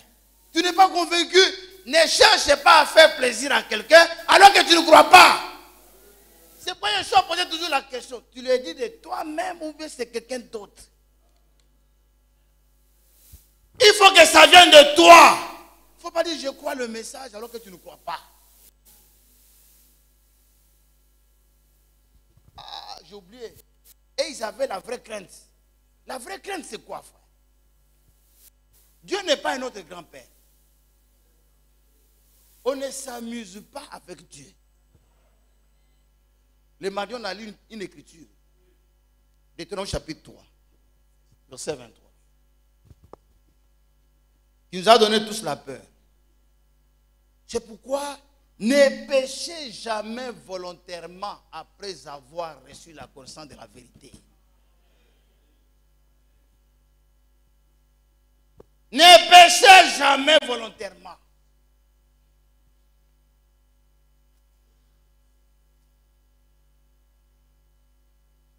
Deutéronome chapitre 23, verset 23. En ce temps-là, ça c'est Moïse. En ce temps-là, j'implorais la miséricorde de Yahweh en disant, Seigneur Yahweh, tu as commencé à montrer à ton serviteur ta grandeur et ta main puissante. Car quel Dieu y a-t-il au ciel et sur la terre qui puisse imiter tes œuvres et tes hauts faits? Qui peut imiter toi? Ça c'est Moïse qui parle au Seigneur. Pour le flatter. Seigneur, laisse-moi passer. Laisse-moi passer. Je te prie. Je te prie. Laisse-moi voir ce bon pays. Laisse-moi voir ce beau pays. De l'autre côté du Jourdain. De l'autre côté du Jourdain. Ces belles montagnes et le Liban. Mais Yahweh s'irrita contre moi à cause de vous et ne m'écouta point. L'Éternel me dit, c'est assez. Ne me parle plus de cette affaire.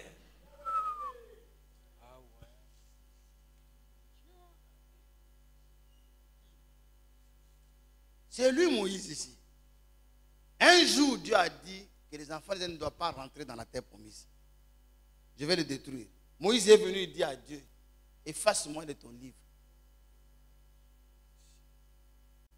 Il dit au Seigneur, quand les Égyptiens apprendront que tu as détruit ton peuple, ils diront quoi? Yahweh dit, je laisse le peuple. Donc ce n'est pas parce qu'on t'a exaucé une fois qu'il devient ton camarade.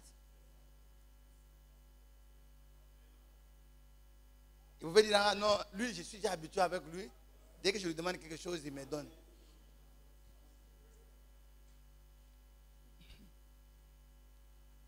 On ne s'habitue pas avec Dieu.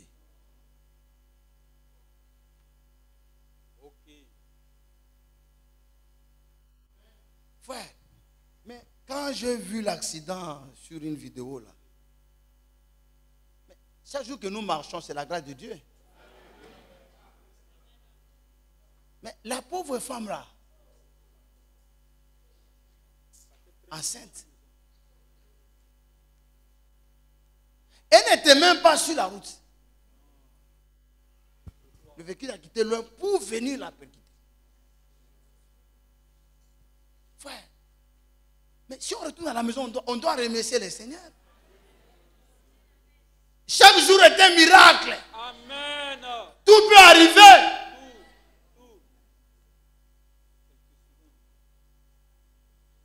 Elle a laissé des gens malades à l'hôpital. Elle a laissé des veillards, mais elle est partie. Hein. Yahweh ne s'amuse pas avec Yahweh. Il ne faut pas dire non, parce que je suis sorti d'un problème. Si je fais comme il m'a aidé cette fois-ci, il va continuer à m'aider tout le temps. Non! Ici, il s'agit de grands mochés. Aucun prophète, aucun homme me dit quand il y aura parmi vous des gens. C'est dans une vision ou dans un songe que je me révélerai. Il n'en est pas ainsi de mon serviteur. Hein? Je le vois face à face. Il a même mangé avec le Seigneur. Il a été avec le Seigneur pendant 40 jours, 40 nuits. Il est retourné. Une fois même, il est descendu avec des pierres. Quand il a pierres écrites par Dieu lui-même. Il a pris les pierres là, il les a cassées parce qu'il était fâché. Il les a cassées. Yahweh a dit, mon fils, mon cher, reprends les pierres là. Moi-même, je vais encore. Il est allé fabriquer les pierres. Il a amené devant Yahweh. Comme son grand-père. Yahweh a commencé à écrire encore. Mais pour un petit rien.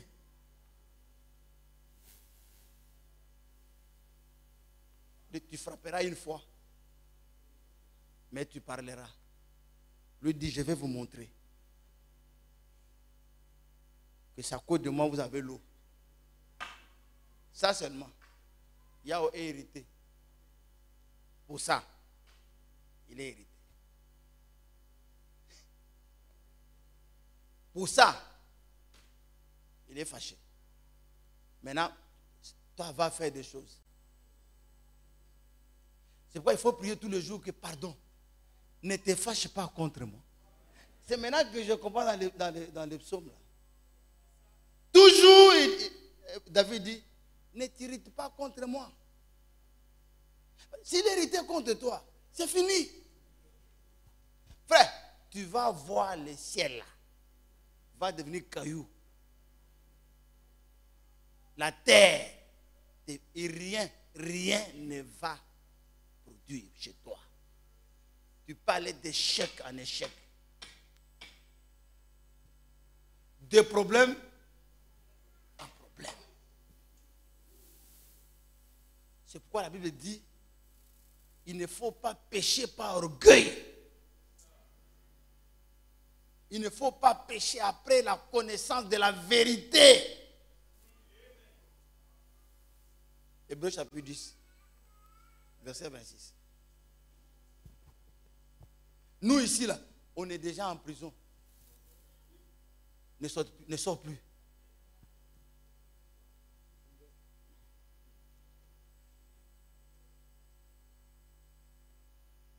Hébreux 10, verset 26. Verset 25. N'abandonnons pas notre assemblée. Il ne faut pas abandonner l'assemblée. D'autres, ils abandonnent, il revient. Il abandonne, il vient. Il abandonne, il vient. Et le jour arrivera, tu abandonnes et puis tu en fais. Une fois pour toutes. N'abandonnons pas notre assemblée comme c'est la coutume de quelques-uns. Mais exhortons-nous réciproquement. C'est là d'autant plus que vous voyez s'approcher le jour. Car si nous péchons volontairement, après avoir reçu la connaissance de la vérité, il ne reste plus de sacrifice pour les péchés. Plus de sacrifice pour les péchés. Qu'est-ce qui te suit? La suite. Plus de sacrifice pour les péchés. 27. Mais une attente terrible du jugement et l'ardeur d'un feu qui dévorera les rebelles. Un jour, il était fâché. Il a ouvert la terre comme ça. Comme on est assis là. Il l'ouvre, et puis on descend. Et puis on nous couvre.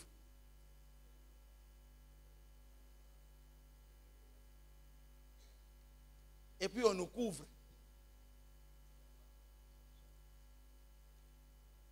Il ne faut pas l'énerver.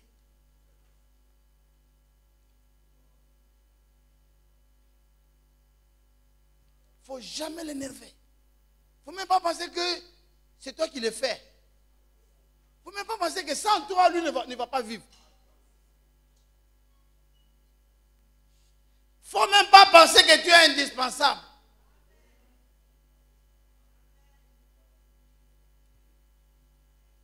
On ne s'amuse pas avec Dieu. Il n'est pas camarade de quelqu'un.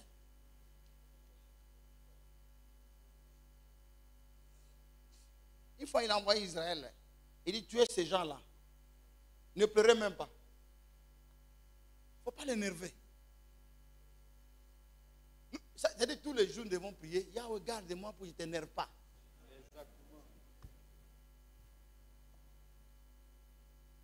S'il est content de toi, il va te donner tout ce que tu veux.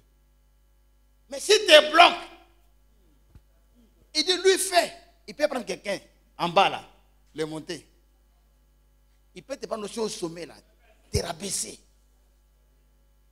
Ne manque jamais du respect à l'égard de Dieu, ni à ses serviteurs.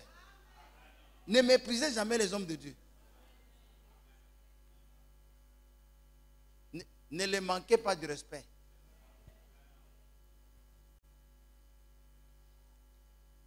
Un homme de Dieu n'est pas aussi ton camarade. Tu lui dois de la révérence et du respect.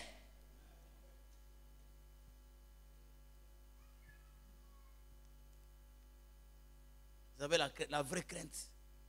Et ça doit habiter. Tu viens, tu reviens. Tu viens, tu t'en vas. Frère Branham dit que tu dois voler toujours. Il vole, il s'en va, il vole, il s'en va. Cette fois-ci, il a volé, il est parti pour toujours.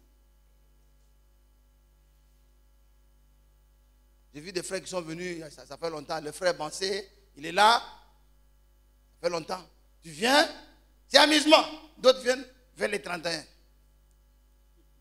Frère Christian aussi, il vient, il s'en va. Il vient, il s'en va. Il vient, il s'en va. L'autre le croise. Frère, je suis avec vous. Je n'ai pas quitté l'assemblée, frère. Je suis avec vous. Je vous suis, hein. Ils sont éparpillés comme ça. Vous le voyez seulement un jour, il appelle, oh pasteur, prie pour moi.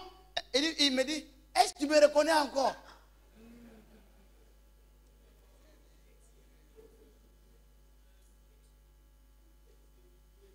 Est-ce que tu me reconnais encore? Il dit, c'est moi le frère de... Vraiment, ça ne va pas. Prie pour moi. Ça dit, à l'autre terme même, tu dis, ceux même qui sont avec moi, je n'ai pas encore fini de prier. C'est toi qui ne viens même pas.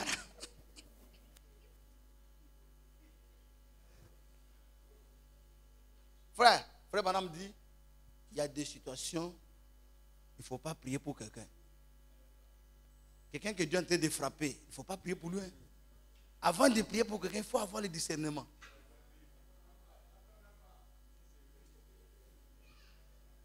C'est-à-dire, en le frappant là, toi tu es là, ta main, au lieu de frapper ton dos, alors que c'est lui on cherche.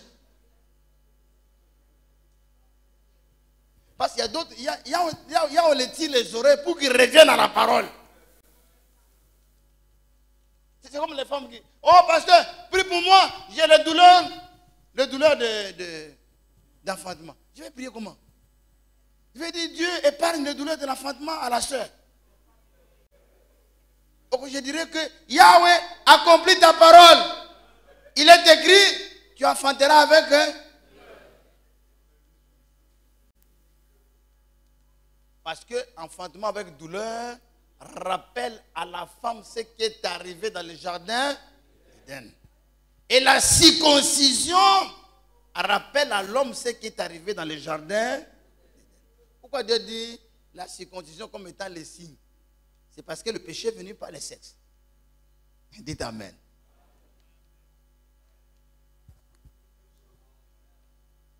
Dieu va dire à quoi avec ta circoncision?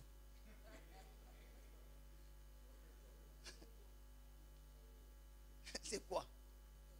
Il gagne quoi? Les blancs même ne sont pas circoncis, mais ils sont là. Les fausses doctrines, c'était le nicolaïsme. Il fallait vaincre. Le diable venait comme en forme d'un agneau. Il s'infiltrait. Il fallait détecter les infiltrations de Satan dans l'église. C'est ça qu'il devait vaincre. Deuxièmement, ne pas abandonner le baptême du Saint-Esprit. Il fallait garder tout ce qu'ils avaient comme au début. Et Yahweh dit, pour ceux-là, je leur donne la promesse de les amener au paradis. Le paradis, c'était l'endroit, c'était l'Éden d'abord, qui était un endroit où habitait Dieu avec les gens. Et quand l'homme a péché, Dieu l'a chassé. La mesure pour être chassé, c'était un seul péché. Pour revenir, il faut aussi avoir, ne pas avoir. Les gens pensent que s'il est moins bon, il entrera. Pour y entrer, il faut la perfection qui vient au travers du sang de Yeshua Hamashiach. Et un élu, maintenant, quand il comprend comme ça, il comprend que si on m'a sauvé en retour, j'ai un devoir de mener une bonne vie, de servir Dieu, de chanter pour lui, de l'élever, de soutenir son œuvre, de prêcher la parole pour les bienfaits. Il ne fait pas les œuvres pour gagner le salut, mais les œuvres est une manifestation de son salut.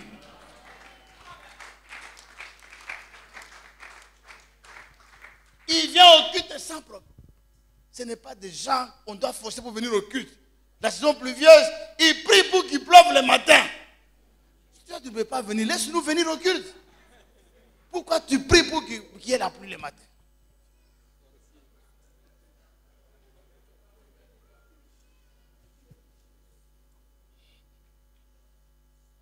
Amen. Et la promesse, c'est d'aller au ciel. Les vainqueurs vont aller au ciel. Vous savez notre parcours? D'abord, on va aller au ciel. La Bible dit, quand Yeshua vient, nous serons avec lui tout le temps.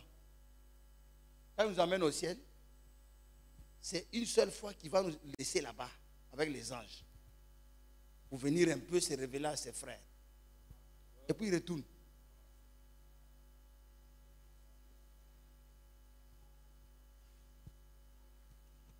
Deuxième venue, nous viendrons avec lui. Quand ça?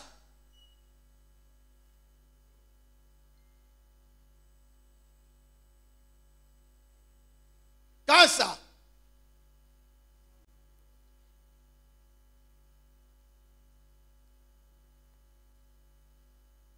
Deuxièmement, il nous fait échapper à la tribulation.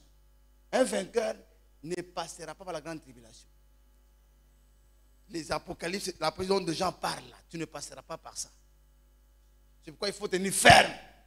Il faut garder la foi. Il faut vaincre les épreuves et les tentations pour aller au ciel. Tu ne passeras pas par la grande tribulation.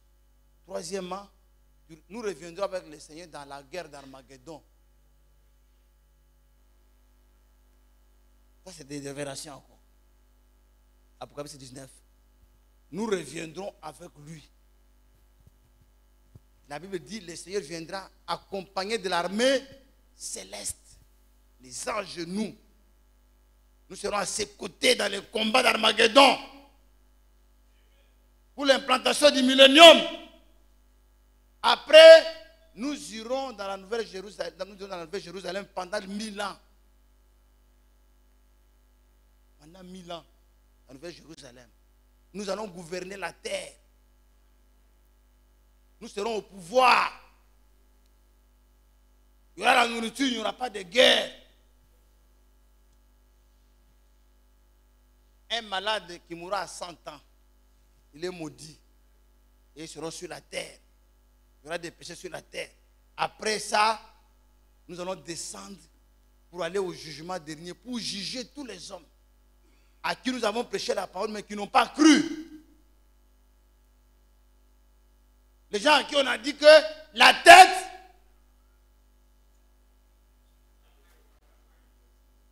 c'est l'Empire romain, et ils ont dit que c'est l'Allemagne. À qui on a fait les démonstrations. On les dit, mais vous avez suivi qui? Après, nous descendons dans la nouvelle terre, un nouveau ciel. Nous habiterons sur la terre. Il n'y aura aucun méchant sur la terre. Aucun pécheur sur la terre. Yeshua sera appelé Emmanuel. Dieu avec nous. Dieu parmi nous. Ça sera l'habitation sur la terre. Une terre renouvelée. Pas avec des ravins. Pas avec des toilettes comme ça. Pas avec des moustiques. Aujourd'hui, même le moustique n'a pas de respect pour nous. Moi, on était assis là-bas, j'ai vu des moustiques passer. Ils ne peuvent même pas dire que ce sont les enfants de Dieu qui sont venus à l'église. Ce jour-là, nous aurons de l'autorité sur tout. Ça sera la nouvelle terre, un paradis. Ce sont des choses que l'œil n'a jamais vues. Une belle ville qu'aucun homme n'a vue. Amen. Laissez les hommes construire sur les eaux. Laissez les hommes construire sur les ceci, cela. Et tout ça, pourquoi aujourd'hui il y a les tremblements de terre? C'est parce que les hommes, ils ont extrait l'or. Ils ont extrait les fers. Oh, Dieu avait placé les fers pour l'équilibre de la terre. Ils ont tout enlevé pour fabriquer des bateaux de guerre. Dieu merci, en Afrique ici, on a encore nos minerais. On ne travaille pas. Ce qui fait qu'on n'a pas assez de tremblements de terre. Tout ce que Dieu fait est bon. C'est pourquoi Dieu dit, dans quelques lieux, il y aura des tremblements de terre, des bruits de guerre, et des famines. Nous, on a pris famine, on a pris bruit de guerre. On les a laissés et des catastrophes naturelles. Parce que si Dieu permet que le petit plateau ici s'écroule, à quel moment on va reconstruire? Yahweh, il ne peut jamais faire ça parce qu'il sait que nous allons pleurer. Il laissera, laisse-nous avoir des tremblements de terre, des bruits de guerre et des famines. Mais on se maintient. Que Yahweh vous bénisse.